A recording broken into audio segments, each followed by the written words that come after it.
따라 살아갑시다. 예, 성령을 따라 살아갑시다. 예, 감사합니다. 우리 오늘 주일 오전 예배인데요. 오후 예배 때 함께 나누는 갈라디아서 말씀을 가지고 계속 말씀을 나누겠습니다. 우리는 지난주부터 갈라디아 5장을 들어갔고요. 지금까지 간략하게 또 오후 예배 못 들으시는 분을 위해 정리해 드리면 1장부터 4장까지는 갈라디아 교회에 다른 복음을 전하는 거짓 유대인들이 들어와서 그들에게 대해서 다른 복음은 없으며 오직 예수 그리스도를 믿는 믿음으로만 의롭게 됩니다 하는 그 이신칭의 복음을 논증한 이후에 이제 5장부터는 그렇게 복음으로 자유를 얻은 신자들이 어떻게 살아야 되는지를 함께 나누고 있습니다. 이 율법의 행위로 이렇게 된다는 것은 이 다른 복음은 그냥 여러 가지 말씀 듣는 것 중에 한 가지 정도가 아니라 아주 심각한 십자가의 원수로 행한 것이었기 때문에 이것에 대한 논증이 아주 좀 다양하게 깊게 또 우리가 함께 설교 듣기에도 좀 복잡할 정도로 그렇게 바울이 그렇게 했습니다. 그래서 지난주의 내용을 간략히 살펴보면 만약 자유한 자가 다시금 율법으로 의롭게 되기 위해서 예를 들면 할례를 행한다든지 그런 율법을 행하는 것은 그리스도가 아무 유익이 없게 되는 것, 거기다가 그리스도에서 끊어지고 은혜에게서 떨어진 그런 무서운 상태에 이른다는 경고를 그렇게 하였습니다. 그리고 그것이 부정적인 경고였다면 거기서 그치는 것이 아니라 그리스도께서 우리에게 자유를 주셨다면 그 자유를 가지고 우리 멋대로 방종하며 사는 것이 아니라 이렇게 말씀드렸어요. 이 자유를 가지고 바로 사랑할 수 있는 자유, 사랑을 하라 그렇게 말씀했습니다. 거기다 더 나아가서 사랑으로 서로 종노릇하는 것, 참 역설적인 의미죠. 사랑으로 서로 종노릇, 자유자이긴 자유자인데 사랑으로 서로 종노릇한다. 왜냐하면요, 이 모든 율법은 이제까지 율법을 부정했던 것 같지만 사실은 모든 율법은 내 이웃을 내 몸과 같이 사랑하라는 그 법에서 다 이루어졌기 때문에 이제는 우리에게 의무가 생겼다면 사랑의 의무만 남은 것이죠. 자, 그러므로 우리의 현재 모습을 정리해 보면 이렇습니다. 우리는 원래 죄인이었지만 예수님 때문에 그 의인이 되었어요. 예수님의 그 십자가의 보혈로 인해서 의인이 되었는데 이제는 하나님께 나아가는데 그 어떤 것도 걸림돌이 없습니다. 하나님께 나아가는데 어떤 행위나 율법이나 그 어떤 것도 가로막을 것이 없는 자유자. 그런데 그 자유를 가지고 방종하는 것이 아니라 우리를 위해서 종이 되어주신 예수님처럼 그렇게 예수님을 닮은 종된 자유자가 되는 것이죠.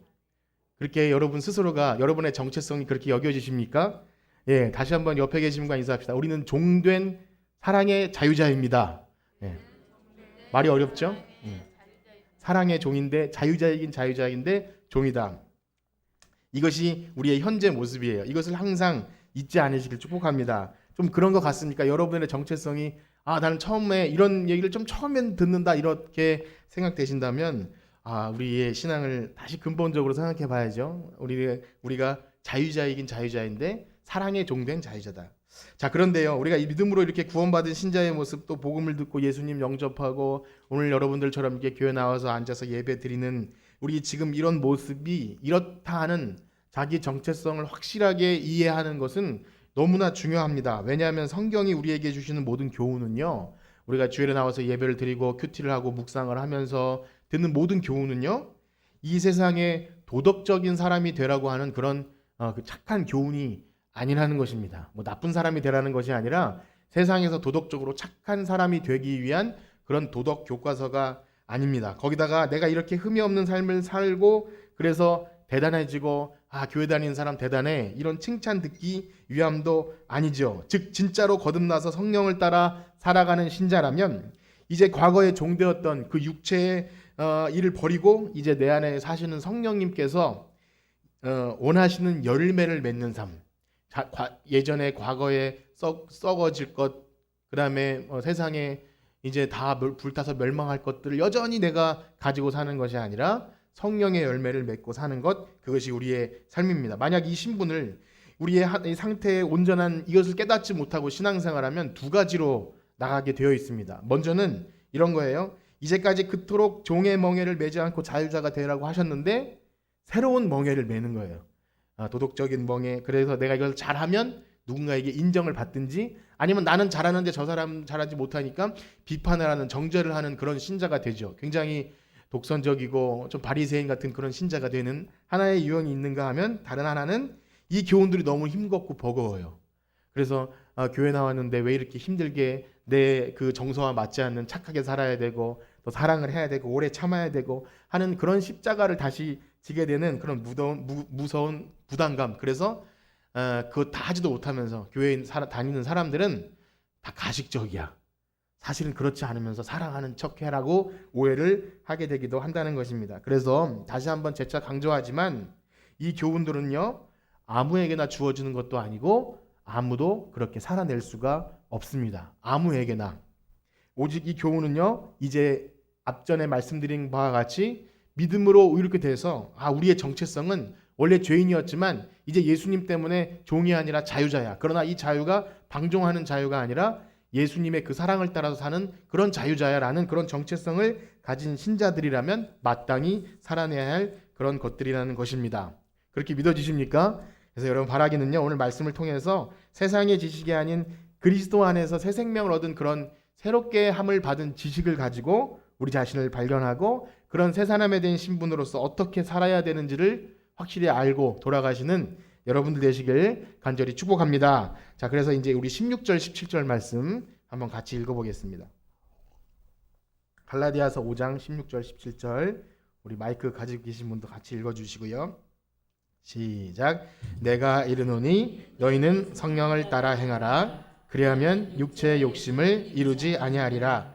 육체의 성욕은 성령을 거스르고 성령은 육체를 거스리나니 이 둘이 서로 대적함으로 너희가 원하는 것을 하지 못하게 하려 함이니라. 아멘. 사도 바울은요, 앞선 권면에 이제 그리스도 안에서 자유를 얻은 신자들은요, 그 자유를 잃어버려서도 안 되고 또 자유를 방종해서도 안 돼. 그래서 육체의 기회로 삼는 것은 더더욱 안 된다는 것을 말하면서 오히려 사랑으로 종로로 태야 된다. 이렇게 말씀한 이후에, 그러나 그것조차 우리가 사랑으로 성령으로 행합시다.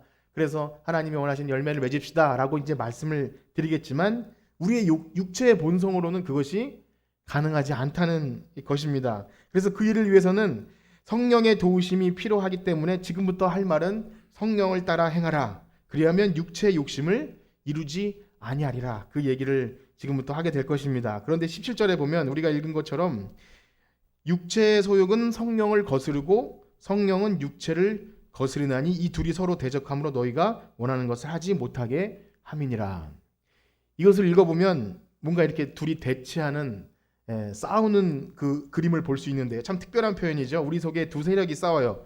우리 속에 내 안에 내가 너무나 많다 이런 것처럼 내 안에 이제는 세상에 그 육체의 소욕이 있고 성령이 임하신 사람은 성령의 소욕이 있어서 그 대적 관계를 이루면서 막 싸우는 것, 그것이 우리의 정체성이라는 거예요. 우리의 본질은 이제 구원받은 우리 신자들은 사랑으로 종로로 태하긴 하는데 여전히 육체의 그 과거의 것이 남아있어요. 우리 몸을 가진 이상 남아있어요. 그래서 바울은요, 로마서에서 우리 속에서 일어나는 그 일들을 더욱 구체적으로 좀 재밌다고 할까요? 이렇게 우리 속에서 싸우는 모습을 이렇게 그렸는데요. 우리 로마서 7장 18절에서 24절까지 좀 길지만 같이 한번 읽어보겠는데요. 로마서 7장 18절에서 24절입니다. 우리 다 같이 읽어봅시다. 시작. 내 속 곧 내 육신에 선한 것이 거하지 아니하는 줄을 아노니 원함은 내게 있으나 선을 행하는 것은 없노라. 내가 원하는 바 선은 행하지 아니하고 도리어 원하지 아니하는 바 악을 행하는도다. 만일 내가 원하지 아니하는 그것을 하면 이를 행하는 자는 내가 아니요 내 속에 거하는 죄니라. 그러므로 내가 한 법을 깨달았노니 곧 선을 행하는 원하는 나에게는 악이 함께 있는 것이로다. 내 속사람으로는 하나님의 법을 즐거워하되 내 지체 속에서 한 다른 법이 내 마음의 법과 싸워 내 지체 속에서 있는 죄의 법으로 나를 사로잡는 것을 보는도다. 오라, 나는 곤고한 사람이로다. 이 사망의 몸에서 누가 나를 건져내랴. 아멘. 여러분 어떻습니까? 이 바울의 고백이 우리의 고백 같으신가요? 그렇다면 신자이신 거예요. 내 속에서 내가 원치 않은 것들이 막 싸울 때 그것은 이것은 죄구나. 공감이 되신다면 여러분 신자이신 거죠. 비록 우리가 방금 읽은 로마서 7장 이제 8장으로 넘어가면요. 그러므로 이제 그리스도 예수 안에 있는 자에게는 결코 정죄함이 없나니 이제는 생명의 성령의 법이 죄와 사망의 법에서 나를 해방하였습니다. 이렇게 8장으로 넘어가긴 하지만 그 해방과 이 계속 갈라디아에서 나오는 이 자유, 그 이면에는 여전히 죄와 싸우는 우리의 육체가 그대로 있다는 것입니다. 그래서 우리가 죽는 날까지, 참 안타깝고 아쉽지만 죽는 날까지, 이 육신의 장막을 벗는 날까지 이 두 사이에서 분투하는 것이 우리 신자의 모습이에요. 그리고 애쓰고 발버둥치고 죄와 싸우고 또 넘어지는 자에 대해서 너무나 낙심하고 실망해서 막 굴을 파고 들어갔다가 다시 또 말씀으로 힘을 얻어서 일어났다가, 그것이 왜 이렇게 갈팡질팡하고 엎치락뒤치락 하느냐 할 수 있지만 그것이 우리의 신자의 모습이고, 갈라디아 우리가 읽은 5장 5절의 말씀대로 성령으로 믿음을 따라 의의 소망을 기다리는 그런 현재의 모습이에요. 바울이 사실 여러 가지 그런 모습을 나타내는데, 온전히 아직은 아니지만 앞에 있는 것을 잡으러 쫓아가는 그 모습, 또 성령으로 믿음을 따라 의의 소망을 기다리는, 이 표현이 어렵지만 여러분 좀 익숙해지시길 바라는데요. 한번 따라해 볼까요? 성령으로 믿음을 따라 의의 소망을 기다리는. 예, 우리가 이미 의롭다함을 얻었다고 했지만 그러나 여전히 성령으로 믿음을 따라 간절히 이렇게 어찌 보면 까치발을 들고 언제 주님 오시겠습니까 하면서 의의 소망을 기다리는 그 모습을 유지하는 것이 우리의 믿는 사람의 현재 상태입니다. 그래서 도대체 여기서 말하는 이 육체, 이 사망의 몸이라고 표현하는, 바울은 사망의 몸, 육신이라고 표현하는 이 육신, 원래 하나님의 형상으로 아름답게 만들어진 육신 아닙니까? 그런데 언제부터 이렇게 우리가 이 육신이 힘들어진 걸까요? 우리는 서두에 말씀드린 바와 같이 오늘 우리의 정체성을 조금 더 근본적으로 좀 확인하고 넘어가길 원하는데요. 그리고 이 성령께서 내 안에 거하신다는 이것이 도대체 어떤 의미인가를 조금 더 자세히 알아보길 원합니다. 우리가 너무나 잘 아는 바와 같이요, 하나님은 사람을 자기 형상대로 만드셨어요. 흙으로 사람을 지으시고 너무 보시기 좋았던, 그래서 만물을 다 지으신 후에 마지막에 그 사람을 지으시면서 이 우주 만물을 다스릴, 이 지구를 다스릴 사람을 만드셨죠. 너무나 기쁘셨어요. 그때 당연히 죄와 싸울 필요도 없는 그런 상태였죠. 지금 너무나 힘들지만 죄와 싸울 필요도 없죠. 모든 것이 선한 상태를 유지하고 있었어요. 그때 하나님이 사람을 지으시고 어떤 일을 행하셨는지 이렇게 기록합니다. 우리 창세기 2장, 우리 성경을 좀 많이 볼 텐데요. 창세기 2장 7절에 이렇게 기록되어 있습니다. 제가 읽어드릴게요. 여호와 하나님이 땅의 흙으로 사람을 지으시고 생기를 그 코에 불어넣으시니 사람이 생명이 되니라. 아멘. 그러나 여러분, 이 지금 본 이 말씀처럼 하나님께서 그 코에 생기를 불어넣으셔서 생명이 되었다는 것은 하나님의 영이 그 사람과 함께 하는 거죠. 그전에는, 타락하기 이전에는 완벽한 상태였다는 거예요. 자, 그러나 사탄의 역사로 말미암아 죄가 세상에 들어왔죠. 그리고 첫사람 아담과 하와는 하나님께서 금하신 그 선악을 알게 하는 나무를 먹었어요. 무엇을 먹든 안 먹든 그것이 중요한 것이 아니라 이것이 상징하는 것은 더 이상 하나님의 통치, 하나님의 그 다스림 안에 있는 피조물로서의 자기 정체성을 잃어버리고 이제 내가 하나님 자리에 앉겠다는, 그래서 더 이상 하나님의 영이 그 가운데 더 이상 거할 수가 없는 거죠. 하나님의 영이 거하시면 이제 죄의 종이나, 우리가 지금 갈라디아 말씀처럼 세상의 율법의 종이 아닌 하나님이 우리의 주인이 되시는 것인데, 그것을 거부하는 것이 바로 육신이 되어버리는 거예요. 그래서 이런 하나님은 이 사건 이후로 사람들이 점점 악해지죠. 거기다 하나님을 떠나 자기 마음대로 자기 소견에 오른 대로 살아가니까 이런 말씀을 해주십니다. 우리 창세기 6장 3절, 또 다 같이 한번 읽어봅시다. 창세기 6장 3절 시작. 여호와께서 이르시되 나의 영이 영원히 사람과 함께하지 아니하리니 이는 그들이 육신이 됨이라. 그러나 그들의 날은 120년이 되리라 하시니라. 여러분, 여기서 육신이 된다는 것은 하나님이 사람을 흙으로 지으셨지만 그전에는 육신으로 표현하지 않았어요. 그러나 이제 육신이 되었다는 건 하나님의 영이 거하시지 않는 그저 몸뚱아리가 된 것이죠. 그저 우리의 살덩어리를 표현하는 것이 아니라 방금 읽으신 대로 하나님의 영이 함께 할 수 없는, 어찌 보면 저주의 상태에 이른 것입니다. 그러니 더 이상 하나님의 영이 함께 하지 않는 육신의 삶은요, 자기 보기 좋은 대로, 노아 홍수 이전에 보면 자기 마음에 좋은 대로 아무나 결혼하고 또 재미있게 삶을 살아가고, 오늘날 우리의 삶이지만 그러나 그것이 죄로부터 출발했다는 인식 자체가 없는 그런 삶이 된 것입니다. 하나님의 영이 거하지 않을 때 하나님이 없으니까 더 힘센 것에 의존하게 되고, 자기가 힘이 세면 자기가 잘난 줄 알고, 그 다음에 다른 것에 노예가 되기도 하고, 다른 것을 억압하고 불종시키는 그런 약육강식이라 그럴까요? 그런 것이 세상의 법칙이 되어버립니다. 그러나 그러한 상태에 빠져버린 사람이 아무리 자기 자신의 참 모습이 무엇인지 발견하려 해도 애쓰고 발버둥치고 여러 가지 철학이나 종교나 혹은 고행을 하고, 그래도 인생을 설계하신 하나님이 그것을 고쳐주시지 않으면 결코 자기의 참 자아를 찾을 수 없는 상태가 죄인된 상태, 육체라는 것입니다. 그러한 처참한 상황 속에서 살아갈 수밖에 없는 우리의 현실, 이것이 바로 하나님이 거하지 않는 육체인 것이죠. 그러나 하나님은요, 자기가 창조한 그 인생에 대한 특별한 회복의 계획을 가지셨죠. 그래서 다시금 하나님의 영이 사람 안에 거하는 그 회복의 날을 기대하시면서 준비하시는 거예요. 믿음의 조상 아브라함을 부르시든지 아브라함, 이삭, 야곱, 다윗 여러 믿음의 조상들, 사사들을 통해서 하나님의 영이 간헐적으로 이렇게 임하셔요. 그래서 그 영광들을 조금씩 예고편처럼 보게 하시다가 궁극적으로 참된 성전 되시는 예수님을 통해서 하나님이 사람이 되시는 임마누엘 되시는 그 영광스러움을 계획하시는데, 그전에는 그림자처럼 간헐적으로 사사나 이런 사람들에게 하나님의 영이 임하시죠. 그 다음에 우리가 구약 성경에 가장 많이 보는 성막이나 성전이 바로 그 뜻이에요. 내가 너희들 가운데 함께 있겠다 하면서 성전을 만들어 주시고 성막을 만들어 주셔서 거기서 하나님의 영이 빽빽한 구름으로 임할 때 하나님이 우리와 계시구나. 그런데 이런 것은 다 그림자라 그랬죠. 우리가 히브리서 말씀을 배울 때 보면 이런 것은 예수님이 오시기 전에 모형이나 그림자다. 자, 어찌되었든 하나님은요, 그 처참한 상황 가운데 빠져버린 그 육신을 회복시키실 영원한 계획을 가지셔서 하나님의 영을 부어주실 것을 약속하셨는데, 우리가 얼마 전에 본 요엘 말씀에 그 부분이 나오죠. 한번 기억력을 되살려보면서 읽어볼까요? 요엘 2장 28절입니다. 다 같이 읽어봅시다. 시작.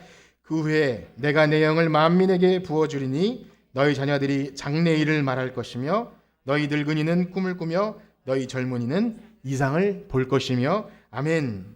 요엘에서 이 부분을 하다가 말씀드린 적이 있는데, 여기 만민에게 부어주신다고 할 때 그 만민이 사실 육체가 더 정확한 번역이라고 말씀을 드렸어요. 그러니까 그 육체라는 표현은 이제 하나님의 영이 더 이상 거하지 않은 그 육체에 내가 내 영을 부어주겠다. 그럼 늙은이는 꿈을 꾸며 젊은이 이상을 보며 하는 그런 놀라운 일이 벌어질 텐데, 그 놀라운 역사가 언제 성취가 됩니까?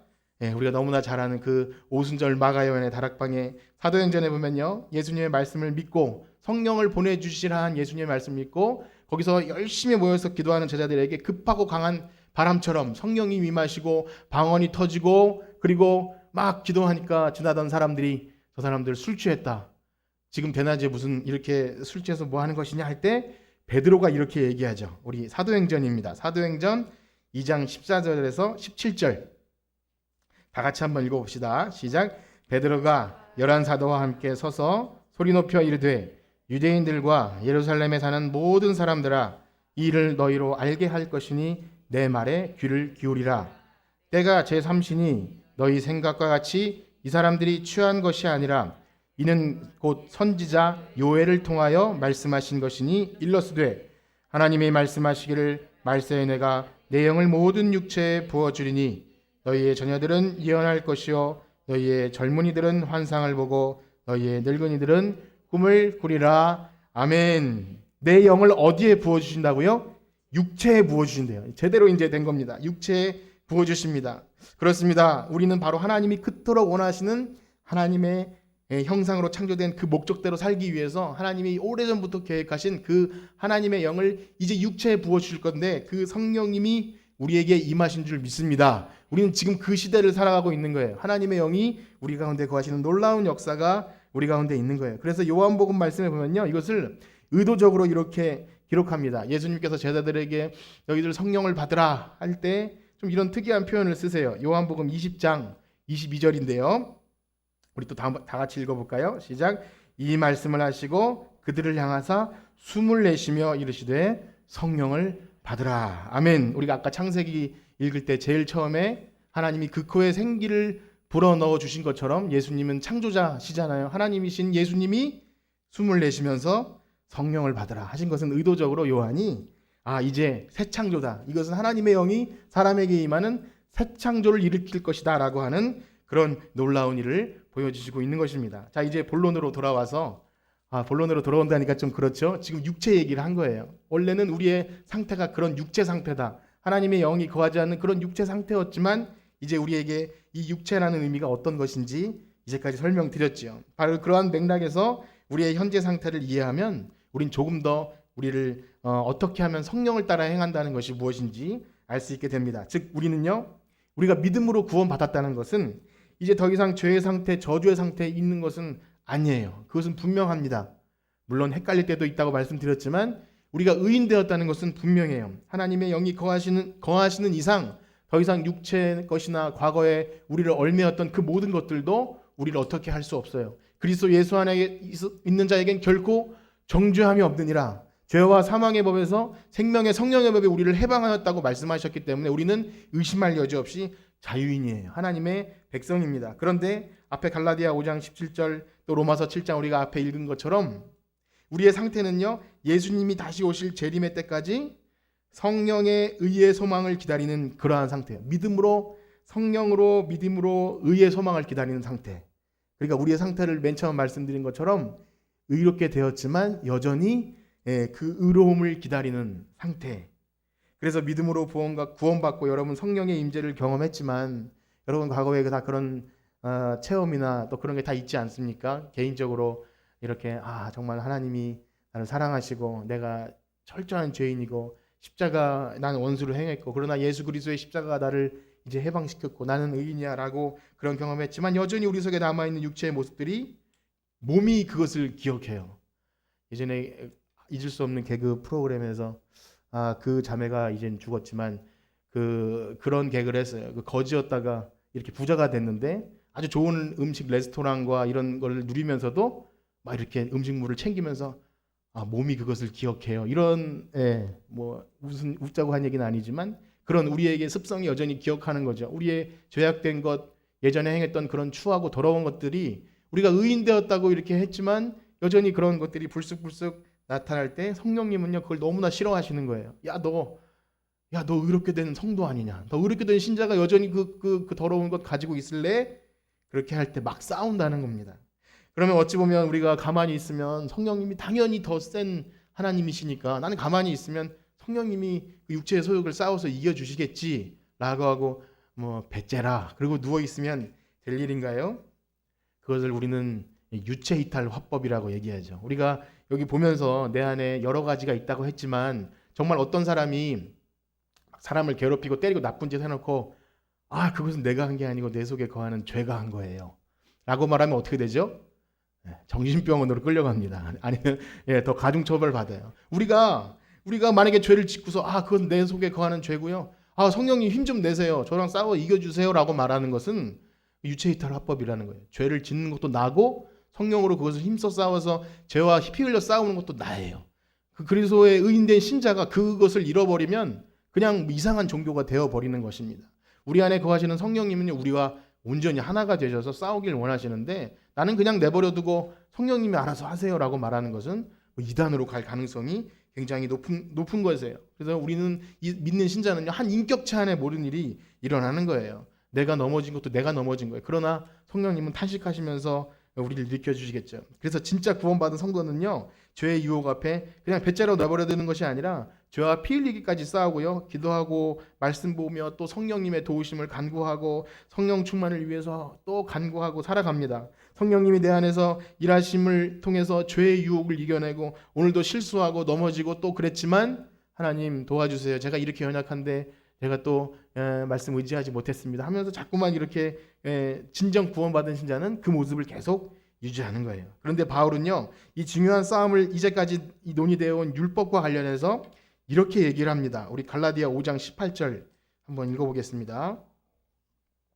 시작. 너희가 만일 성령의 인도하시는 바가 되면 율법 아래 있지 아니하리라. 아멘. 이제까지 이신측의 복음에 역행하는 것이 바로 이 율법으로 의롭게 된다는 말씀을 익히 들어왔어요. 그 거짓 교사들이죠. 그런데 지금 이 율법을 육체의 소욕과 연결시키죠. 그리고 이 율법의 종이 되지 않으려면 육체의 소욕을 이기려면 성령의 인도를 받으라 그래요. 그래서 정리해보면 그런 겁니다. 율법의 행위로 의롭게 되는 것조차가 바로 육체의 소욕이었다는 것을 우리는 알게 됩니다. 앞에서 뭐 율법을 따라서 율법을 행함으로써 의롭게 되는 이것이 어떤 거룩한 종교적인 것 같았지만 사실은 그것조차가 육체의 소욕이에요. 왜 그렇습니까? 이제까지 이야기되어 온 율법의 행위로 의롭게 되는 것조차 당연한 거예요. 하나님의 영이 거하지 않으니까 다른 어떤 것으로 의로워지려고 하는 것, 내가 율법을 잘 지킴으로 내가 의로워지려고 하는 것이 바로 우상 숭배입니다. 사실 그렇기 때문에 교회 열심히 다녀도요, 제대로 성령님이 내 안에 거하시고 나는 안 되지만 성령님이 하신다는 사실을 인식하지 못하면 금방 바리새인처럼 되고 금방 나는 잘 지키네 저 사람 안 지키네 하면서 비판하는 마음이 생기고, 그러다 보면 뭔가 이상해져요. 그런 모습들이 십자가 복음의 원수가 된다는 것입니다. 그래서 결국 율법의 행위를 비롯한 이제 제시하는 대표적인 이 육체의 일들을 보게 될 텐데, 이것은 하나님의 거하시지 않는 육체의 소욕이 불러일으키는 죄의 종된 모습을 대표적으로 이렇게 바울이 기록합니다. 우리 기분은 별로 안 좋으시겠지만 우리 19절에서 21절까지 한번 같이 읽어보겠습니다. 갈라디아 5장 19절에서 21절 시작. 육체의 일은 분명하니 곧 음행과 더러운 것과 호색과 우상 숭배와 주술과 원수 맺는 것과 분쟁과 시기와 분냄과 당짓는 것과 분열함과 이단과 투기와 술 취함과 방탕함과 또 그와 같은 것들이라. 전에 너희에게 경계한 것 같이 경계하노니 이런 일을 하는 자들은 하나님의 나라를 유업으로 받지 못할 것이요. 아멘. 오늘 오전에는 이 육체의 일이 무엇인지에 대해서 말씀드리고 마무리를 지어야 될 것 같고, 오후에는 성령의 열매에 관해서 듣게 될 것 같습니다. 혹 그래서 오전에는 이렇게 좀 기분 안 좋은 육체의 일만 듣게 되는 것이 아쉬우시면 오후 예배에 참석하시면 성령의 열매를 또 듣게 될 것입니다. 자, 어쨌든 간략하게 말씀드리면 19절에 음행과 더러운 것과 호색은요, 그냥 성적인 타락을 생각하시면 될 것 같아요. 성경 속에서 하나님을 떠나 이 육신이 된 모습의 대표적인 것이 바로 이 음행, 성적인 타락이죠. 우상 숭배와 직결되는 거죠. 구약 성경의 음행, 호세아서나 이런 데 보면 그 음행은 곧 우상 숭배를 얘기하죠. 하나님이 만드신 선한 육체를 가지고 지을 수 있는 가장 심각한 죄, 아름답고 선한 그런 성을 가지고 완전히 망가질 수도 있는 그런 무서운 죄가 인간의 쾌락과 탐욕, 그것이 대표적인 것이 성적인 타락이죠. 노아 홍수 심판 때도 그랬고요, 소돔과 고모라 때도 그랬고, 로마의 멸망 원인도 그렇고, 가장 무서운 타락의 원인, 가정을 파괴시키고 무서운 질병과 재앙을 가져오는 것이 바로 이 성적인 일이고, 거기다가 교회에 만약 이런 것이 있으면 너무 치명적이죠. 그래서 오늘날도 여러 가지 그런 뉴스나 무서운 얘기, 또 고린도 교회 그 음행이 가장 바울이 너무나 끔찍한 죄라고 얘기했던 것처럼, 이것은 너무나 목회자나 아니면 성도나 그 모든 영역 속에서 이런 성적인 타락이 들어있다면 교회는 너무나 심각한 타격을 입는 것을 보게 됩니다. 그렇게 간략하게 말씀드리고요. 20절에 우상숭배와 주술과 원수 맺는 것과 분쟁과 시기와 분냄과 당짓는 것, 이것을 쭉 읽어보시면 어떤 느낌이 드시냐면 종교적인 문제이면서 공동체를 파괴시키는, 교회를 파괴시키는 그런 영역의 이야기입니다. 그래서 교회 밖의 이야기 같지만 사실은 교회 안의 이야기죠. 그 교회 안에 들어온 거짓 교사들처럼 교회 안에 성령으로 온전히 변화받지 못한 신자들이, 우리는 쉽게 판단할 수 없다 그랬지만 어쨌든 가짜 신자가 있다고 칠 때 세속적인 가치관과 우상숭배 종교관과 또 교회 내에서 여러 가지 그것들로 인해 문제가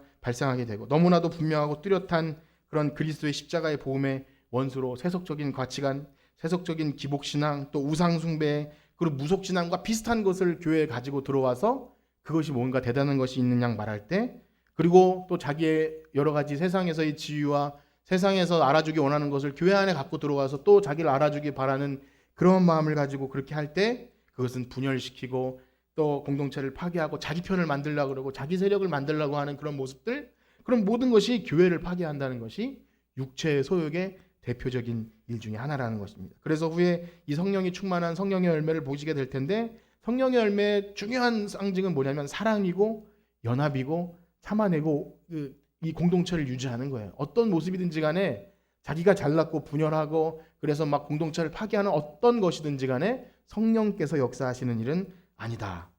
마지막으로 20절은요, 투기와 술 취함과 방탕함, 이렇게 대표적으로 기록된 것은 18절의 성적인 타락과 함께 대표적으로 육체일에 속하는 것이죠. 여기서 이 자리에서 주일 아침에 여러분 술 마시지 마십시오, 이런 얘기는 별로 의미가 없어요. 여기서 술을 권하는 것, 세상에서도 술을 권하고 혹은 담배를 길거리에서 피고 침을 뱉고 이런 거는 누가 뭐라고 하지 않아도 이제는 좀 미개한 일이잖아요. 그렇죠? 신자가 그러면 더더욱 안 되는 일인데, 세상에서도 이제는 회식 문화나 아니면 요즘에 너무 좋은 것은 밤에 밤늦게 철야 예배를 마치고 집에 돌아가는 길에 보면 술집이 양쪽에 쭉 있는데 10시쯤 되면 문을 닫더라고요. 그래서 너무 좋아. 아이들을 데리고 갈 때 길거리에 술 취한 사람들이 이렇게 있으면 아빠 저 사람은 왜 저래요? 라고 물어보면 뭐라고 말하겠어요.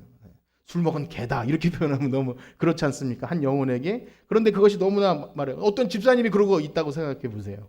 누가 뭐라고 하지 않아도 그것은 지저분한 일인 거예요. 세상 사람들도 이제 미개하게 생각해요. 담배 피면 다 싫어합니다. 그런데 누구 교회 신자에게 여러분 술 취하지 마시고 뭐 그렇게 하십시오라고 말하는 것은 그냥 별로 그렇게 중요한 일이 아닙니다. 그래서 이 모든 일은 이렇게 생각하시면 됩니다. 이제 예수님을 믿음으로 오르게 된 성도의 신분을 얻은 신자는요, 그 속에 성령님이 거하세요. 성령님이 거하시는데 더 이상 지저분한 것을 내가 가지고 있을 수 없어요. 과거에 육체에 있을 때는 성령님이 계시지 않았기 때문에 그렇게 해도 별로 문제가 되지 않아요. 그냥 음행한 말을 하거나 아니면 남자들끼리 모여서 그렇게 저속한 얘기를 하고 욕을 하고 해도 그냥 재밌고 더 무용담 그런 걸 해도 괜찮고 세상 사람들은 다 그래. 그냥 그렇게 살아도 되는 것. 그러나 성령님이 계신 이후에는 더 이상 그렇게 살 수 없다는 거죠. 거기다가 어떤 종교적 열심을 가진 자기 자랑 이런 더러운 것들 성령님이 좋아하실까 생각하면 그 너무나 부끄러운 거예요. 교회에서 자기 자랑하고 자기를 알아주길 원하는 뭐 초신자는 어쩔 수 없지만 오래됐음에도 불구하고 여전히 그것이 살아있다면 부끄러운 거죠. 이번 주에 한 성도님을 길에서 만났는데 참 좋아하고 인사도 잘하는 그런 분인데요. 저에게 이렇게 말씀하셨어요. 목사님, 교회 마당에 왜 그렇게 지저분한 것이 많죠? 그거 다 치우지 않으면 저 교회 안 나갈 겁니다. 그렇게 얘기를 해서 제가 뭐라 그랬겠습니까? 목사님은 교회 안 다닌다는 말이 제일 무서운 거잖아요. 그래서 죄송합니다. 제가 얼른 치워드릴게요. 그렇게 얘기를 했어요. 너무나 좀 부끄러웠습니다. 그분이 그 일로 교회에 안 나오실 분은 아니시지만 이렇게 얘기해요. 왜 그렇게 교회가 지저분해요? 고물상도 아니고 막 그렇게 얘기하는데 사람의 말이 아니라 하나님의 음성으로 들렸어요.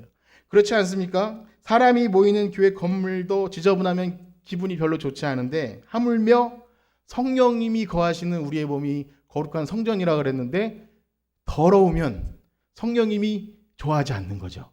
그건 누가 뭐라 그래도 우리가 집이 지저분하면 당연히 기분이 안 좋고 깨끗하면 기분이 좋은 것처럼 아이들도 깨끗하면 깨끗하다. 자기네들이 다 어지러운 편도 지저분하면 지저분하다 얘기할 줄 알아요. 그런데 계속 지저분하면 세상에 이런 일이 보면 쓰레기 떠면서 살고 있는 그 사람도 그냥 행복해요. 왜냐하면 쓰레기가 친숙해지는 거죠. 그러나 성령님은 그걸 그냥 내버려 두실 수가 없는 거죠. 그래서 우리 눈에 보이는 건물도 그렇게 사람들이 민감하다면 우리 몸, 하나님의 성령이 거하시는 우리의 몸은 어떻겠습니까? 그래서 고린도전서 3장 16절 17절은 이렇게 말씀해 주십니다. 우리 한번 다 같이 읽어보겠습니다. 시작. 너희는 너희가 하나님의 성전인 것과 하나님의 성령이 너 안에 계시는 것을 알지 못하느냐? 누구든지 하나님의 성전을 더럽히면 하나님이 그 사람을 멸하시리라. 하나님의 성전은 거룩하니 너희도 그러하니라. 아멘. 그렇습니다. 보이는 건물도 그러한데 하물며 우리의 몸, 우리 속에는 성령님이 거하셔서 날마다 말씀해 주세요. 야, 너 하나님이 거하시는 성전 의인, 자유자, 의인 아니냐? 너 그거 뭐야? 쓰레기통이냐? 하면서 우리에게 말씀해 주실 때 여러분 깜짝 놀라셔서 버리시기를 축복합니다. 여기 나온 그 음행들 또 무슨 당짓는 것 또 술 취함과 이런 것들을 일일이 나열하지 않아도 우리의 본성, 우리의 이제 정체성은 성령님이 거하시는 정체성은 싫어하게 되어 있어요.